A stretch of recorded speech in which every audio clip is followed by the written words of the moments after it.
Happy Halloween. Let's make some little fruit little monsters. Yeah. So first you want to get you some sweet apples. I got these green apples. They were in a bag with oranges too for like $5 from our local produce center. And the idea is to give your kids like a healthy treat, but them not realize that it's healthy. Yeah, we did one of those.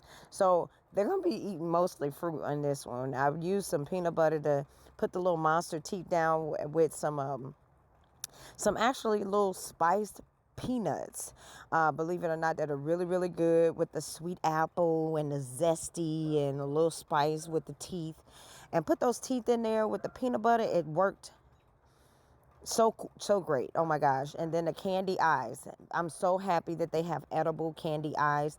Of course your kids need some type of candy to go with any type of sweet treat that's supposed to be like for Halloween, but we making it healthy. Then the oranges is really easy. You just use a little marker and make a jack-o'-lantern face, and the kids will go crazy for it. Oh my gosh, little monsters out of fruit. Happy Halloween, guys.